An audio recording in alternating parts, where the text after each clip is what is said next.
हाणे अल्लाह ताला जे प्यारे रसूल जी जेका मुहब्बत हो का आम मुहब्बत ना आहे। माना पंहिंजो हर शइ क़ुर्बान करणो आहे नबी करीम सल्लल्लाहु अलैहि वसल्लम जी ज़ात जे लाइ। इहो न आहे त निमाज़ असांखे न आहे पढ़णी, ज़कात न आहे ॾियणी, पर असां नारा हणूं।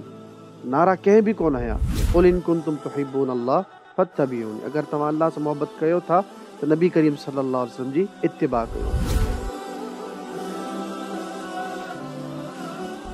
सवाल आहे शेख जमशेद तव्हां खां त नबी करीम सल्लल्लाहु अलैहि वसल्लम सां मुहबत कीअं कजे?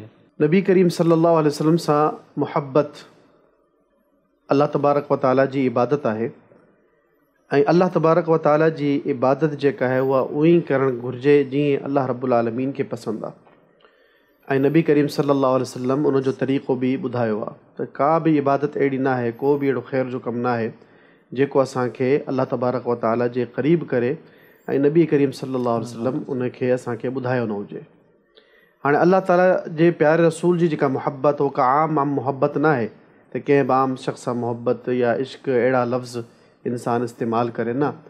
नबी करीम सल्लल्लाहु अलैहि वसल्लम जी मुहब्बत ईअं करणु घुरिजे जीअं अल्लाह रब्बुल आलमीन नबी करीम सल्लल्लाहु अलैहि वसल्लम जे ज़रिए असां ताईं पहुचाई आहे ऐं सहाबा किराम उन मुहब्बत खे करे ॾेखारियो आहे। छो त अल्लाह रब्बुल आलमीन क़ुरान मजीद में तमामु इंसाननि खे दावत ॾिनी आहे, फ़इन आमनू बि मिस्ली मा आमनतुम बि फ़क़द इहतदऊ।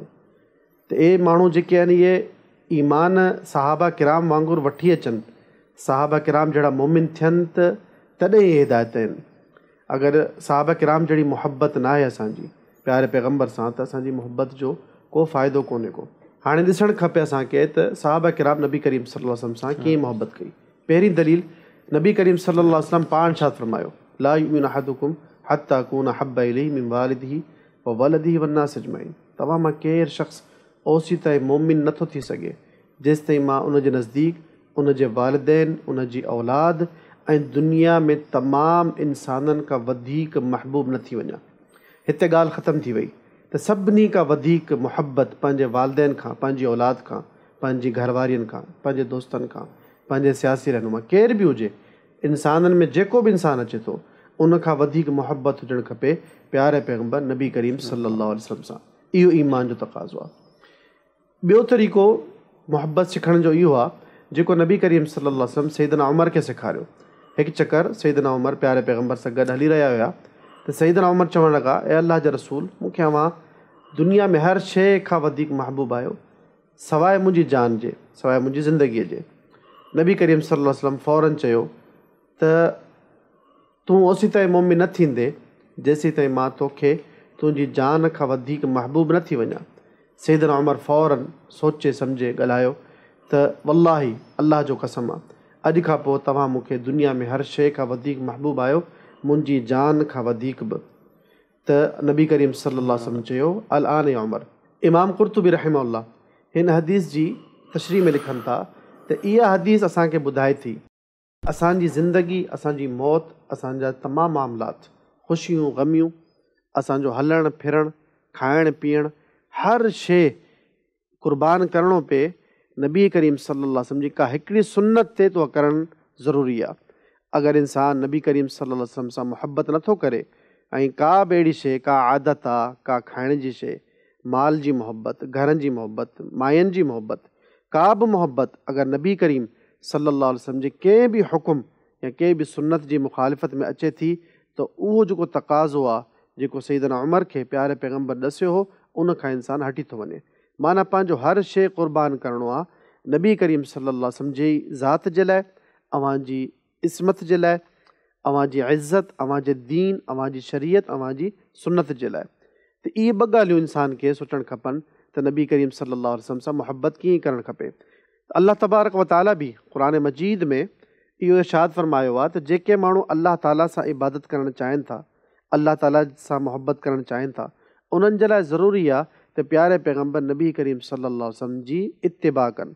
क़ुल इन कुंतुम तुहिब्बून अल्लाह फत्तबिऊनी। अगरि तव्हां अल्लाह सां मुहबत कयो था त नबी करीम सल्लल्लाहु अलैहि वसल्लम जी इत्तिबा कयो।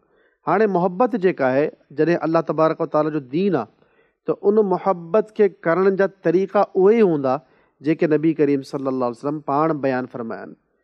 साहबा किराम सां वधीक नबी करीम सल्लल्लाहु अलैहि वसल्लम सां केरु मुहबत नथो करे सघे। त असांखे ॾिसणु खपे त सहाबा किराम प्यारे पैगम्बर सां कीअं मुहबत कई आहे, इत्तिबा में, क़ुर्बानी में, इताअत में, हर मामले में रसूल करीम सल्लल्लाहु अलैहि वसल्लम जी इत्तिबा, इताअत, उन्हनि जे दीन जे लाइ हर शइ क़ुर्बान करे छॾी। इहा दर हक़ीक़त सही तरीक़ो आहे नबी करीम सल्लल्लाहु अलैहि वसल्लम सां मुहबत करण जो। इहो न आहे त निमाज़ असांखे न आहे पढ़णी, ज़कात न आहे ॾियणी, हज न आहे करणु, रोज़ा न आहिनि रखणा, पर असां नारा हणूं। नारा कंहिं बि कोन हया, न साहबा किरामनि मां, न को कंहिं जुलूस कढिया, न को कंहिं रैलियूं कढियूं। अॼु असां ज़री ज़री ॻाल्हि ते चवंदा आहियूं त जान क़ुर्बान आहे, पर जान क़ुर्बान बि कोन कंदा। छो त जेको इंसानु नमाज़ नथो पढ़े सघे, जेको रसूल करीम सल्लल्लाहु अलैहि वसल्लम जे लाइ हराम शयूं नथो छॾे सघे, मुहबत में रसूल करीम जी सुन्नत खे नथो इंतिख़ाब करे सघे, ॾाढी मुबारक आहे उहो नथो रखे सघे, उन्हनि जे दावे जी हैसियत कमज़ोर थींदी वेंदी। एतिरे क़दुरु जेतिरी सुन्नत खां, शरीयत खां ऐं नबी करीम सल्लल्लाहु अलैहि वसल्लम जे तरीक़े खां परे रहंदो, ओतिरी मुहबत घटि आहे।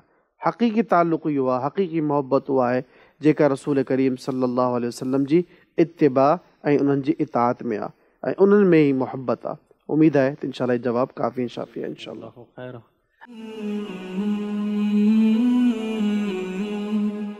सब्सक्राइब करियो ऐं बेल आइकन ते क्लिक करियो त जीअं असांजी हर नई वीडियो जो नोटिफिकेशन मिले।